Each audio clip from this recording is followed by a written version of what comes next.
Hello बच्चों, मेरा नाम है मोहित और आपका स्वागत है हमारे यूट्यूब चैनल हिस्ट्री चैंपियन में। तो जैसा कि आप जानते हो, आपका जो पेपर होने वाला है social problems in the contemporary India, Bharat में समकालीन समकालीन सामाजिक समस्याएं, उससे संबंधित जो आपका पूरा वीडियो होने वाला है, जिसको मैं आपको पूरा का पूरा करवाने वाला हूं यूनिट नंबर 4 का। इससे पहले बाकी की यूनिट है फर्स्ट सेकंड थर्ड यूनिट में आपको करवा चुका हूँ। उसका जो लिंक प्ले लिस्ट में मिल जाएगा, आप जरूर से जाकर देख लेना। ये वाली पीडीएफ आपको टेलीग्राम चैनल पे मिलेगी। टेलीग्राम चैनल को भी जरूर से ज्वाइन कर लेना आपके सामने। साथ के साथ आपको यहाँ पर इस कोने में व्यू प्रोडक्ट या फिर आपके सामने शॉप का ऑप्शन दिखाई दे रहा है, इस पे क्लिक करके अगर आप कोई भी फ्लिपकार्ट या मंत्रा से चीजें खरीदोगे, सबसे ज्यादा डिस्काउंट देखने को मिलेगा। तो जरूर से अगर आप कोई चीज खरीदना चाहते हो तो जरूर से खरीद लेना। तो चलो शुरू करते हैं अपन। Describe causes and the remedies of the poverty in India. Bharat में गरीबी के कारण और उपायों को बताएं। तो भारत में जो गरीबी होती है उसके क्या कारण होते हैं और उसके क्या जो उपाय होते हैं, उससे संबंधित आपको सविस्तार टिप्पणी करनी है। तो भारत में जो गरीबी के क्या क्या कारण होते हैं और क्या क्या उपाय होते हैं, उससे संबंधित आपके सामने चीजों को बताना है। तो चलो शुरू करते हैं। इस क्वेश्चन को देखेंगे अपन अच्छे से।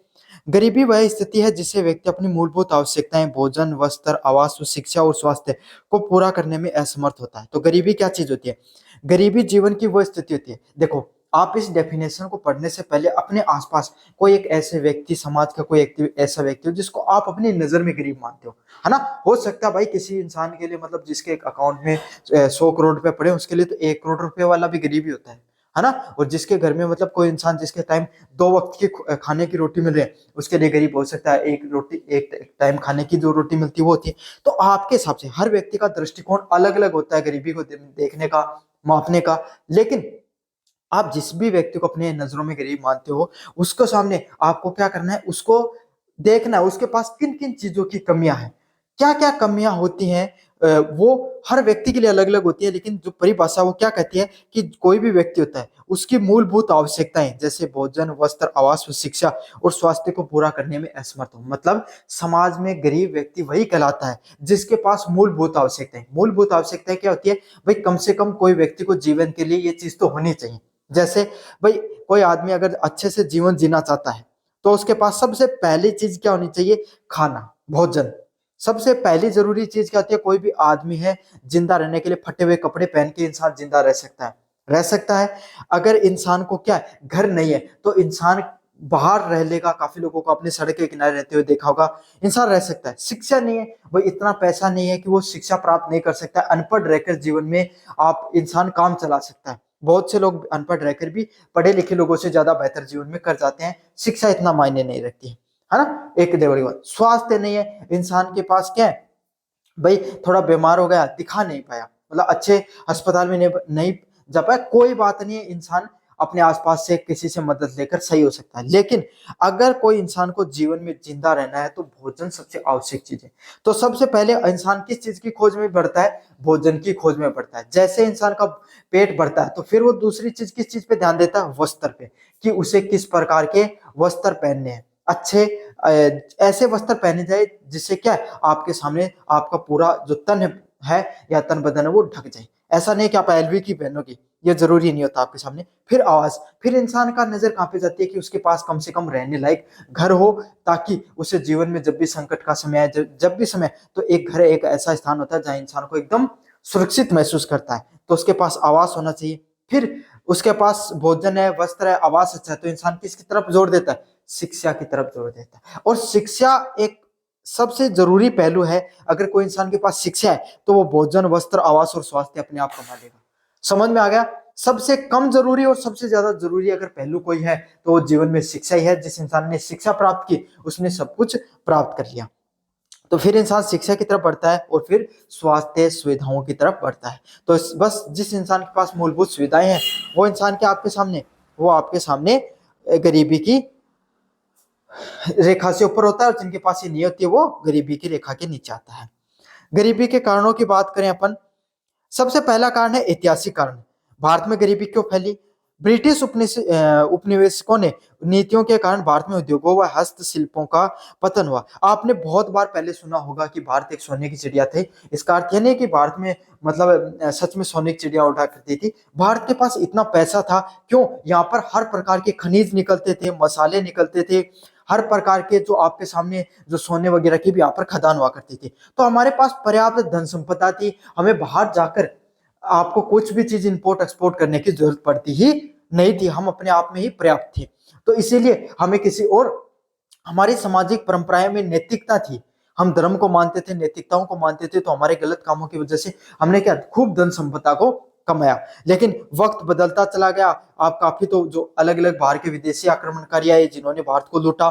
फिर अगर थोड़ी बहुत कसर रह गई तो वो किसने कर दी, ब्रिटेन के जो ब्रिटिश जो लोग आए उन्होंने भारत को खूब लूटा। जिसके कारण क्या है, एक तो पैसे की कमी हुई, बाहर से कर इकट्ठा करके विदेशों में भेज देते थे, और उसके अलावा वो क्या करते थे, उन्होंने अपने उद्योगों को बढ़ावा देने के लिए भारत का जो सूती वस्त्र उद्योग हो गया, आपके सामने जूट उद्योग हो गया, कृषि उद्योग हो गया, उस पर भारी कर लगाकर आपने क्या कर दिया, उनको भारतीय उद्योगों को और हस्तशिल्प है जो हथकरघा के कार्य होते हैं उनको खत्म कर दिया। और उनको इस स्तर पे खत्म कर दिया कि आज भी हमारे जो भारत है वहां पे कुटीर उद्योग है वो बिल्कुल खत्म होते चले गए हैं। तो समझ में आ गया, सबसे पहले कारण है अंग्रेजों की देन रही, अंग्रेजों ने हमारे देश को इतना लूटा कि हम उस जो घावों से अब तक उबर नहीं पाए हैं। दूसरा कारण है जनसंख्या वृद्धि। उच्च व निरंतर जनसंख्या वृद्धि में उपलब्ध संसाधनों पर अत्यधिक दबाव पड़ता है। अगर बहुत तेजी से अगर जनसंख्या में वृद्धि देखने को मिलती है, इससे भी क्या होता है, आपके सामने जो संसाधन है उस पर बहुत भारी दबाव पड़ता है। तो यही देखने को मिला भारत में भी, जो जनसंख्या वृद्धि है वो एक बहुत ही तेज गति से बढ़ती चली गई। जिससे क्या हुआ, भारत में संसाधन जैसे खनिज हो गया, आपके सामने रहन सहने की चीजें हो गई, वो सारी की सारी क्या है, धीरे धीरे कम होती चली गई। और जिससे क्या है, आपके सामने जो रोजगार है वो तो अंग्रेजों ने क्या उद्योग वगैरह को खत्म कर दिया, जनसंख्या बढ़ती चली गई, इससे लोगों के पास क्या पैसों की कमी हुई और गरीबी और महंगाई जैसी घटनाएं हैं उसमें वृद्धि देखने को मिली। अगला है बेरोजगार और अल्प रोजगार। कौशल की कमी, अप्रचलित शिक्षा प्रणाली और धीमी आर्थिक वृद्धि कारण बड़े पैमाने पर संरचनात्मक बेरोजगारी देखने को मिली। तो भारत में अगर आप सही पूछो तो औद्योगिक क्रांति को आने में बहुत समय लगा। हमारे उद्योगों को निर्माण करने के बजाय अंग्रेजों ने क्या कर दिया, खत्म करने का कार्य किया। तो भारत में एक औद्योगिक क्रांति नहीं आई। भारत की जो शिक्षा प्रणाली है, स्वतंत्रता के बाद में भी, पहले भी हम अशिक्षित बहुत ज्यादा थे, उसके बाद में भारत में शिक्षा प्रणाली जो देखने को मिली वो इतनी ज्यादा सक्षम नहीं थी कि कौशल है उसका ज्ञान देते। अब आप खुद को देख लो कि आपको ऐसा कौन सा कार्य आता है जिसको अगर आप जीवन में सरकारी नौकरी नहीं लगे, एक ही लोगों को चीजों को पता है सरकारी नौकरी का, अगर वो नहीं लगे तो आप जीवन में कैसे जीवन यापन करोगे, आपके पास कोई ऐसा कौशल है? तो आप में से 90% बच्चों के जवाब होगा ना, मेरे पास ऐसा कोई भी कौशल नहीं है। तो जीवन में सदैव संभावना रहती है भाई कोई ऐसा नहीं हो, लेकिन जीवन में ऐसे तो हमेशा रहता है कि आप जीवन में हुआ या नहीं हुआ, नहीं लग पाई सरकारी नौकरी, तो जीवन में क्या करोगे? समझ में आ गया। तो जीवन में कौशल की कमी है, भारतीय शिक्षा प्रणाली है वो इतनी सक्षम नहीं है कि लोगों को बेहतर रोजगार के मौके मुहैया करवा सके। अगला क्या है, कृषि पर निर्भरता। कृषि का मानसून पर अत्यधिक निर्भर होना और भूमि का असमान वितरण होना। भारत में एक सबसे बड़ी कमी क्या, आज भी हम इतने ज्यादा विकसित हो गए हैं, हम अपने आप को 5 ट्रिलियन इकोनॉमी तक पहुंचने के पास जा रहे हैं, अगर 10 ट्रिलियन इकोनॉमी की तरफ अपने सपने देख रहे हैं। लेकिन एक जो हमारे सबसे बड़ी कमी जो अगर आपको देखने को मिल रही है वो क्या देखने को मिल रही है, आज भी हम कृषि पर किस पर निर्भर है, आपके सामने मानसून पर निर्भर है।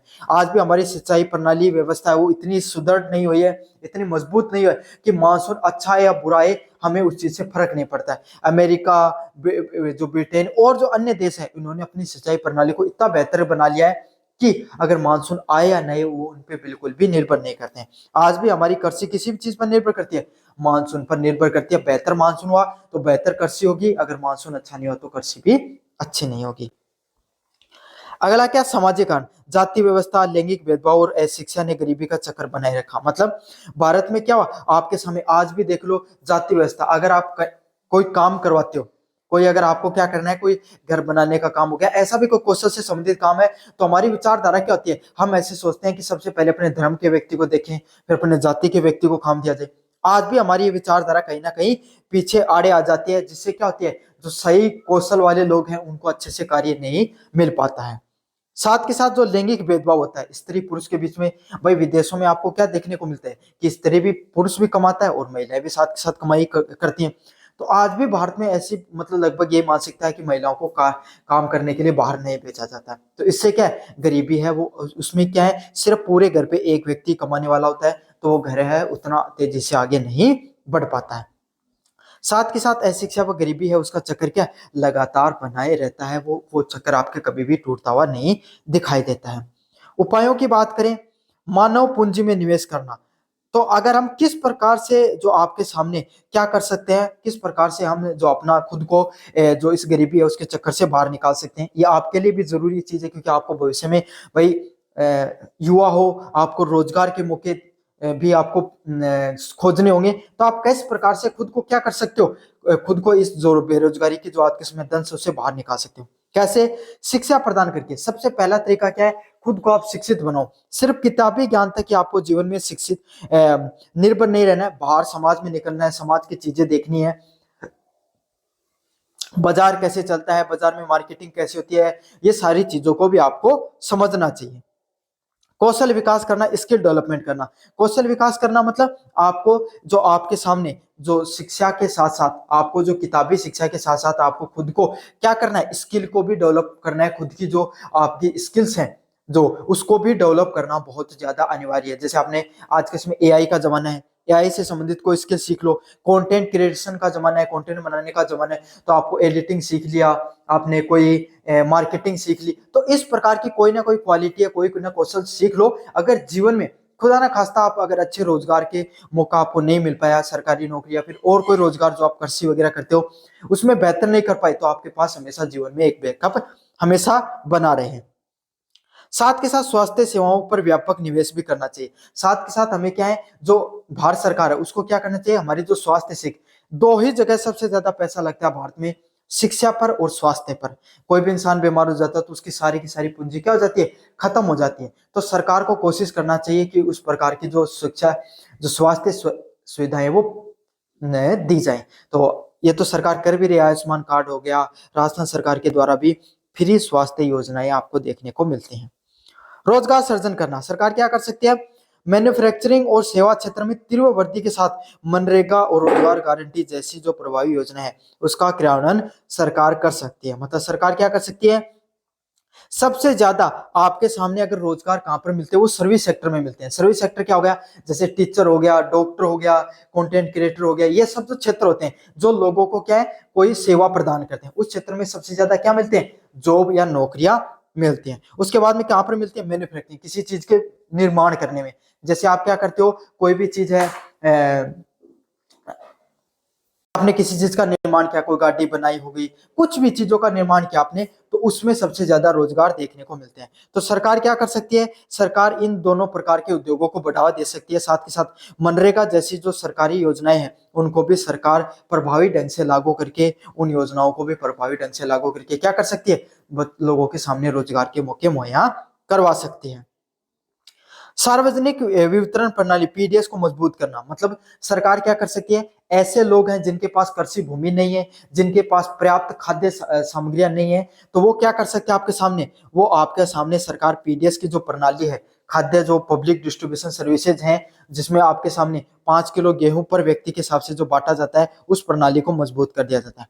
आज के समय तो क्या ऑनलाइन होने की वजह से जो आज के समय जो खाद्य पदार्थ जो आपके सामने गेहूं मिलते हैं वो सभी व्यक्तियों को मिल जाते हैं लगभग, क्योंकि ऑनलाइन हो गए। लेकिन पहले क्या हुआ करता था, उसमें बहुत ही व्यापक स्तर पर भ्रष्टाचार देखने को मिलता था। लोग लगभग गेहूं को, जो डीलर जो बांटने वाले होते थे वो क्या बीच में ही भ्रष्टाचार करके खा जाया करते थे। समझ में आ गया। लेकिन आजकल क्या है, आजकल जो ऑनलाइन होने की वजह से ये जो पीडीएस की प्रणाली है वो तो काफी ज्यादा सुधर गई है। सरकार को और भी अगर कहीं पर कमी देखने को मिलती है तो उस पर काम करते रहना चाहिए। असमानता और भूमि सुधार, भूमि सुधारों को लागू करना और महिलाओं को संपत्ति का अधिकार प्रदान करना। मतलब सरकार क्या कर सकती है, जहां पर जो भूमि का असमान वितरण है उसको सरकार अपने नियंत्रण में लेकर उसको समान तरीके से वितरण कर सकती है। महिलाओं को संपत्ति का अधिकार, मतलब हमारे क्या सोच होती है कि भाई महिलाएं हैं, सिर्फ पुरुषों के पास ही संपत्ति का अधिकार होना चाहिए। अगर इस चीज से सोच से उठकर चाहे स्त्री हो, चाहे पुरुष हो, चाहे लड़का हो या चाहे लड़की हो, दोनों को जो संपत्ति का अधिकार है उसमें बराबर का हिस्सा देना चाहिए। इस चीज के ऊपर भी सरकार है वो कार्य कर सकती है, या फिर हम, हमारी नैतिक जिम्मेदारी है, हम भी इस चीज पर कार्य कर सकते हैं। अगले वाला पॉइंट है समावेशी शिक्षा। समाज के अंतिम व्यक्ति तक आर्थिक लाभ पहुंचना बहुत जरूरी है। समाज में आज के समय क्या देखने को मिल रहा है? धन का असमान वितरण देखने को मिल रहा है। समाज का एक बहुत बड़ा तबका है जिसके पास क्या है, नहीं, बहुत छोटा तबका है जिसके पास क्या है, बहुत ज्यादा पैसा है। समाज का एक बहुत बड़ा तबका है जिसके पास इन लोगों से बहुत कम पैसा है। समझो 1% लोगों के पास, बाकी के जो 10% लोगों के पास बाकी 90% की जनसंख्या के बराबर पैसा रहता है। तो ये जो असमान वितरण देखने को मिल रहा है, अमीर व गरीब के बीच में जो खाई है वो बढ़ती जा रही है। अमीर और गरीब अमीर होता जा रहा है, गरीब और ज्यादा गरीब होता जा रहा है। तो सरकार को इस कर प्रणालियां हो गई, अलग अलग प्रकार की जो व्यवस्थाएं होगी लागू करनी चाहिए जिससे जो असमान वितरण है वो क्या कम से कम हो सके। इससे क्या होगा, समाज का जो अंतिम व्यक्ति है उस तक भी आर्थिक लाभ पहुंचना चाहिए। सरकार को योजनाएं इस प्रकार से लागू करनी चाहिए। तो यह आपके सामने जो आपका पूरा, तो ये पूरा का पूरा प्रश्न मैंने आपको अच्छे से करा दिया। भारत में गरीबी के क्या क्या कारण रहे हैं और क्या क्या उपाय हैं। धन्यवाद।